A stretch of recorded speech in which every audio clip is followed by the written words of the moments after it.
Então, continuando o estudo da radiação de corpo negro, a gente vinha calculando a radiância espectral e nós concordamos que ela era proporcional, né, à energia média vezes o número de ondas dentro da cavidade. Com isso, eu conseguiria chegar numa expressão para a densidade de energia ali dentro, que me levaria à radiância espectral. E aí a energia média eu estou chamando de E barra, e a gente tinha calculado o número de ondas como proporcional a Ni2 dni, né, Ni é a frequência. Então, dni naquela faixa de frequências que a gente estava considerando. E para calcular a média, então, eu tinha de usar uma expressão desse tipo, que foi a que nós discutimos no último vídeo. Eu tinha um fator, né, que dava a probabilidade de encontrar a uma temperatura T uma energia εi e fazia a média dessa forma. Então agora a gente precisa calcular isso, né, para um oscilador, que eu falei com vocês que a onda era análoga a um oscilador harmônico, e um oscilador em uma dimensão tem uma energia 1 meio de kx2 mais P2 sobre 2m. Então, como que eu calculo como é que eu aplico essa fórmula, né, para um caso de um oscilador unidimensional dessa forma? Eu calculo assim, olha, cada εi é uma energia possível. Aqui na fórmula da energia do oscilador eu vejo que eu posso variar a energia mudando o x e mudando o p. E x e p variam continuamente.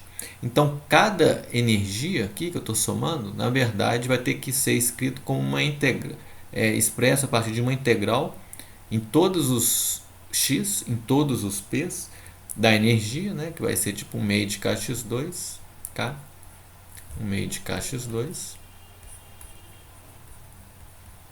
mais P2 sobre 2m,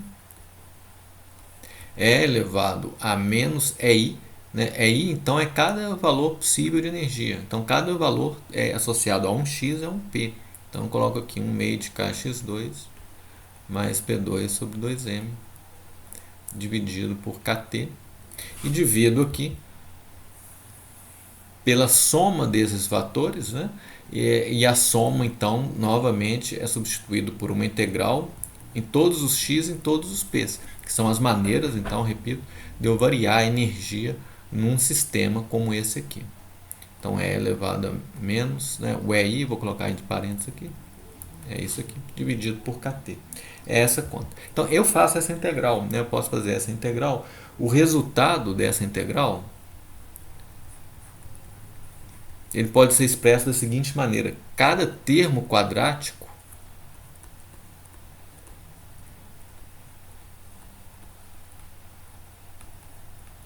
então, quais termos quadráticos eu tenho? Eu tenho um aqui e um aqui, ó, P2 e x2.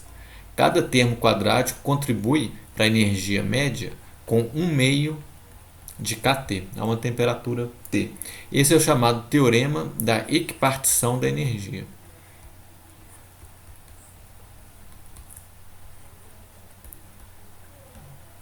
Ele vem, então, exatamente do cálculo de uma integral desse tipo, separando cada termo quadrático, fazendo a conta e mostrando que essa conta resulta em 1 meio de kT. Cada termo quadrático na energia contribui com 1 meio de kT para a energia média. Tá? Então, esse é um resultado importante para a gente, que a gente vai usar agora para acabar de fazer o cálculo dessa radiância espectral. Então, vamos ver como a gente faz isso, né? A gente tinha entendido, né, que a energia média, ou a densidade de energia, vou chamar uma temperatura T, ela estava proporcional à energia média vezes Ni2dni.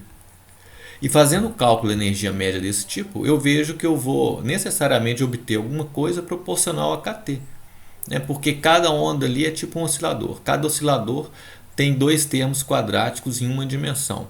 Em 3 dimensões vai ter mais termos quadráticos, mas é tudo proporcional a kT. Então, a densidade de energia ela é proporcional, então, a kT Ni2dni. Tá? Então, num gráfico de radiância espectral, que é relacionado com essa densidade de energia, porque a radiância também envolve a energia, né? É contida ali na cavidade, que é o que a gente está calculando, a gente vai ter uma dependência com a frequência que vai como Ni ao quadrado, né? Então vai ser algo assim, ó. Enquanto que a curva experimental ela tem que fazer algo assim. Ó. Então, para frequências altas, aqui eu tenho uma divergência. Ó. Isso aqui continua subindo indefinidamente, enquanto que o experimental tem que ir para zero. Esse é o problema. Então, aqui a gente identifica bem nitidamente qual que é o problema. Olha. O problema é essa catástrofe do ultravioleta que vem do crescimento, né, sem limites da energia dentro de uma cavidade, que eventualmente tem a ver com a radiância espectral, em relação à frequência. Tá? E isso veio de onde? Veio do tratamento clássico, que usa esse resultado que é chamado de equipartição da energia. A energia média vai ser proporcional a kT. Então, por isso, eu tenho esse resultado. Ele é independente da frequência, então a frequência só aparece aqui e isso leva à divergência. Tá? Então, o problema, né, que a gente vê é que na hora de calcular a média, né, a média não dependeu da frequência. Né? Isso é uma coisa que a gente vai ter que corrigir para satisfazer o resultado experimental. Tá? Então, o experimento parece indicar, né, se a gente quiser conciliar teoria com experimento, a gente tem que levar em conta esse fato. Né? O experimento parece indicar que a energia média ela tende a zero para frequências altas. E não ser independente da frequência como aqui, olha, kT. Porque se a energia média tender a zero para frequências altas, eu vou eventualmente fazer isso aqui para zero. E aí eu faço isso aqui funcionar bem. Então eu tenho que mexer nesse cálculo de energia média, porque ele não parece estar funcionando direito. Então uma maneira de conseguir isso, eu vou chamar de solução que foi como um ajuste feito pelo Planck, foi dizer que a energia não varia continuamente.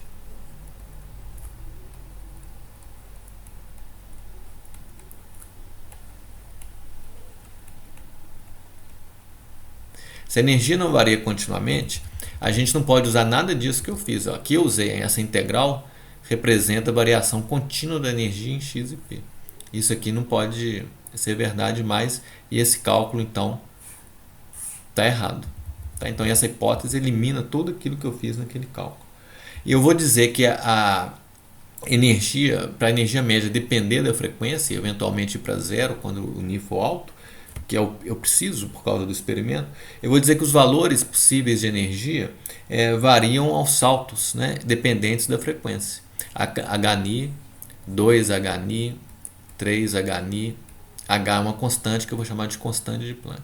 Então, os ΔS, que separam valores possíveis de energia, eles são proporcionais à frequência, a proporcionalidade eu estou chamando de H, e variam assim aos saltos. 1HNI, 2HNI, 3HNI, então é NHNI.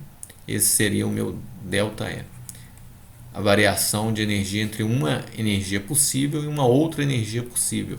Agora que a energia não varia continuamente, ela varia aos saltos. Esse N representa o salto, é um inteiro. Então eu posso ter um degrau HNI, um degrau que é 2HNI, outro degrau que é 3HNI e assim por diante. E o que isso implica para o cálculo da média? Isso implica a mudança daquelas integrais para agora um somatório. Eu faço o cálculo da média usando a fórmula que eu tinha antes, né, que era aquela desse tipo, né? Mas agora o que eu coloco aqui como EI não é mais essa variação contínua em x e p, e sim algo que representa essa hipótese aqui. Então eu escrevo assim, olha, é um E, né? Em geral vai ser isso aqui, ó. Essa é a fórmula geral de calcular a média, né? Eu tenho que agora colocar aqui o meu modelo. Então como é que eu coloco o meu modelo? Eu coloco assim, ó. Quem que são os valores possíveis de energia? Vão ser esses aqui. Então vou somar em N e chamar que é NHNI. A energia pode ser 1HNI, 2HNI, 3HNI. Então esses são os valores possíveis de energia. Esses são as energias dos estados. Então vou colocar aqui NHNI sobre kT. Eu tenho que fazer essa conta para achar a energia média. Então isso é um resultado que vai ser satisfatório quando a gente colocar junto naquele produto com o número de ondas e obter a densidade de energia dentro da cavidade. Vamos fazer essa conta rapidamente? Para fazê-la, eu vou definir esse alfa como um Hν sobre kT, só porque isso aparece muitas vezes. E aí eu posso escrever essa energia média como um kT somatório em n de um n alfa elevado a menos n alfa dividido pelo somatório de e elevado a menos n alfa. Alfa Hν sobre kT, então tem exatamente a mesma coisa. Esse kT que está aqui embaixo não aparece, ele é compensado por esse aqui. Então essa é a conta que eu tenho que fazer agora. Aí para fazê-la, vamos observar o seguinte, vou colocar um mais aqui. Um mais para dizer o seguinte, essa quantidade que eu vou escrever aqui, ela é exatamente a minha energia média. Se eu faço a conta desse jeito, ó,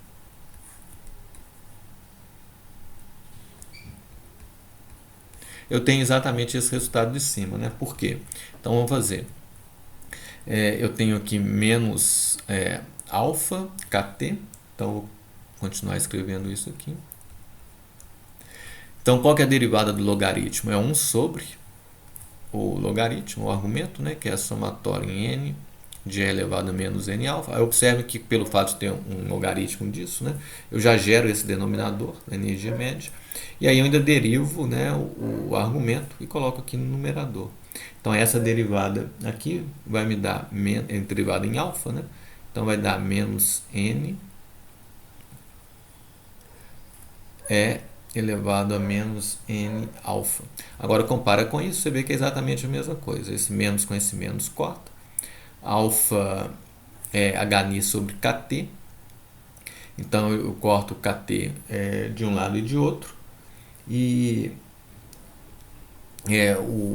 tem um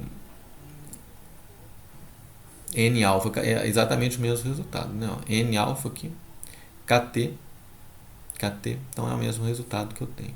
Então eu posso fazer a conta desse jeito aqui, ó, é mais fácil. Então é isso que eu vou fazer para chegar na energia média. Então calculamos a energia média usando essa expressão alternativa e eu vou ter então o seguinte resultado, olha, alfa Hν sobre kT corta, então aqui vai ficar menos Hν quando eu substituo, d alfa do logaritmo de somatório e elevado a menos n alfa. E aí eu faço a conta, lembrando que eu tenho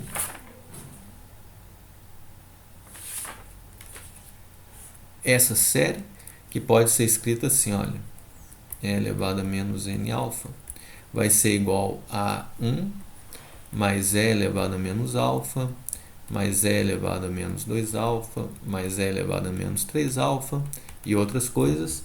Isso é como se fosse 1 mais x2 mais etc. Isso vai convergir para 1 sobre 1 menos x, né?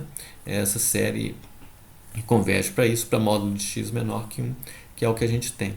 Tá? Então, com esse resultado, né, e associando então x com e elevado a menos alfa, né, que é o que eu tenho aqui, eu posso escrever a minha energia média de um jeito muito simples, que vai ser menos Hν, que é isso aqui, d alfa, do logaritmo desse somatório que eu vi, que é essa série, que é então 1 menos e elevado a menos alfa a menos 1, que é isso aqui, né, com esse x. Então é só fazer essa derivada que eu tenho o resultado final, que eu escrevo aqui agora.